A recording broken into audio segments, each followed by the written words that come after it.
തിരുവനന്തപുരത്ത് ബി.ജെ.പി പ്രവർത്തകന്റെ ആത്മഹത്യ സംബന്ധിച്ച അന്വേഷണം നടത്തണമെന്ന് ശശി തരൂർ. 2 ആത്മഹത്യകളും ഒരു ആത്മഹത്യാ ശ്രമവും നടന്നു. യുവാക്കളായ പ്രവർത്തകരാണ് ഇത്തരത്തിൽ ചെയ്യുന്നതെന്നും ബി.ജെ.പി സ്ഥാനാർത്ഥികൾ മാഫിയ ബന്ധമുള്ളവരാണെങ്കിൽ അത് ബി.ജെ.പി തന്നെ പരിശോധിക്കട്ടെ എന്നും ശശി തരൂർ പറഞ്ഞു. പക്ഷേ ഇതിനെക്കുറിച്ച് അന്വേഷണം നടക്കേണ്ടി വേണം. നിങ്ങൾക്കറിയാമല്ലോ, ഈ പേഴ്സണൽ ട്രാജഡിയിലൊന്നും രാഷ്ട്രീയം കളിക്കാത്തൊരു വ്യക്തിയല്ല. ഞാൻ എന്റെ അഭിപ്രായത്തിൽ അന്വേഷണം നടക്കണം. എന്റെ ഹൃദയം, എന്റെ മനസ്സൊക്കെ അവരുടെ കുടുംബക്കാരുടെ ഒപ്പമാണ്. എന്തൊരു നഷ്ടമാണ്. 3 പേരും യുവപേരാണ്.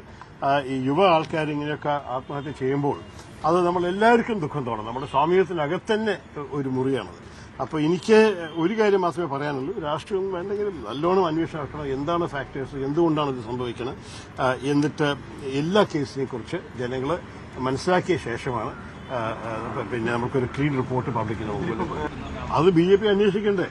നിങ്ങൾ മാഫിയക്കാരെ മുന്നോട്ട് നിർത്തുകയാണെങ്കിൽ അതാണ് നിങ്ങൾ നഗരസേവനം ചെയ്യാൻ ശ്രമിക്കുന്നത് എന്നൊക്കെ ചോദിക്കണം. സംസ്ഥാനത്ത് ബി.ജെ.പിയിൽ പ്രവർത്തിക്കുന്നവരുടെ ജീവൻ തന്നെ അപകടത്തിലാവുന്ന സ്ഥിതിയെന്ന് മന്ത്രി വി ശിവൻകുട്ടി. RSSന്റെ അന്തർധാര എത്ര ജീർണിച്ചതാണെന്ന് അനന്തു അജിയുടെ മരണത്തിൽ നിന്ന് വ്യക്തമായെന്നും മനസാക്ഷിയുള്ള ആരും ബി.ജെ.പിക്ക് വോട്ട് ചെയ്യില്ലെന്നും വി ശിവൻകുട്ടി പറഞ്ഞു. നിലവിലെ സാഹചര്യത്തിൽ ബി.ജെ.പിയുടെ ജീർണിച്ച നേതൃത്വത്തിനെതിരായുള്ള പ്രതിഷേധം വരാനിരിക്കുന്ന തദ്ദേശ സ്വയംഭരണ തെരഞ്ഞെടുപ്പിൽ ശക്തമായി പ്രതിഫലിക്കും. തലസ്ഥാന നഗരമായ തിരുവനന്തപുരം കോർപ്പറേഷൻ അടക്കം ബി.ജെ.പിക്ക് ശക്തമായ തിരിച്ചടി ഉണ്ടാകുമെന്ന് ഉറപ്പാണ്. മനസാക്ഷിയുള്ളവരാരും തന്നെ ബി.ജെ.പിക്ക് വോട്ട് ചെയ്യാൻ സാധ്യത ഇല്ല. വർഗീയതയുടെയും ആക്രമണത്തിന്റെയും രാഷ്ട്രീയം കേരളത്തിലെ ജനങ്ങൾ ഒറ്റക്കെട്ടായി തള്ളിക്കളയും.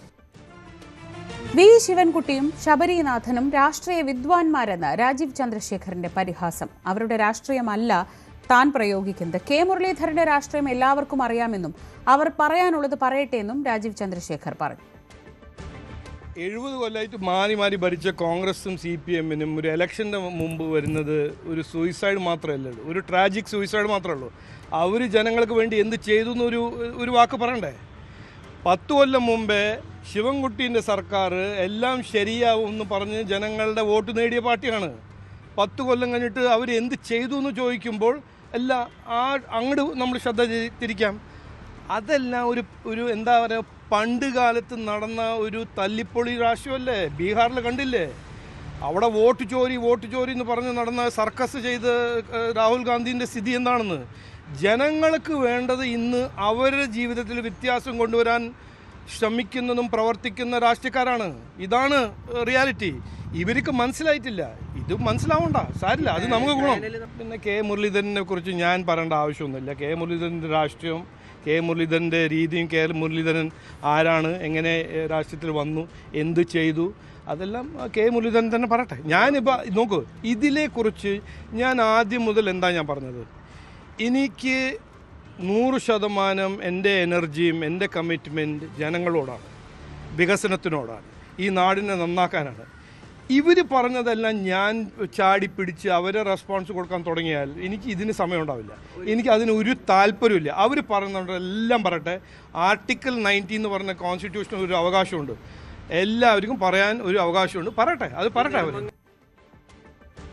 രാജീവ് ചന്ദ്രശേഖറിന് മറുപടിയുമായി മന്ത്രി വി ശിവൻകുട്ടി, താൻ വിദ്വാനല്ല, പക്ഷേ പാവപ്പെട്ടവന്റെ ശബ്ദം കേൾക്കാൻ അറിയാം. ആ വിദ്യ രാജീവിന് അറിയണമെന്നില്ലെന്നും രാജീവ് ചന്ദ്രശേഖർ ദന്തഗോപുരത്തിൽ നിന്ന് വന്നയാളാണെന്നും ശിവൻകുട്ടി പ്രതികരിച്ചു. ഞാൻ വലിയ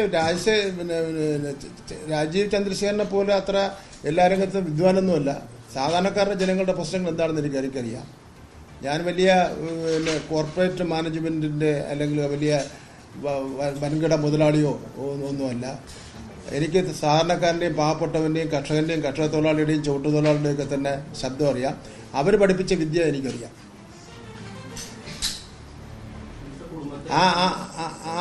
ആ വിദ്യ ഒരുപക്ഷെ രാജീവ് ചന്ദ്രശേഖരന് ഒരു നാണക്കേടായിരിക്കും സ്വീകരിക്കാൻ. കാരണം പാവപ്പെട്ട വേർക്കുന്ന തൊഴിലാളി വർഗത്തിൻ്റെ വിദ്യ രാജീവ് ചന്ദ്രശേഖരന് സ്വീകരിക്കാൻ ബുദ്ധിമുട്ടുണ്ടാവും. കാരണം അതങ്ങനെ തന്നെയാണ്. കാരണം അദ്ദേഹത്തിൻ്റെ ജീവിത നിലവാരവും അദ്ദേഹത്തിൻ്റെ ഇന്നത്തെ സ്ഥാനമാനങ്ങളും ഒക്കെ അങ്ങനെയാണ്.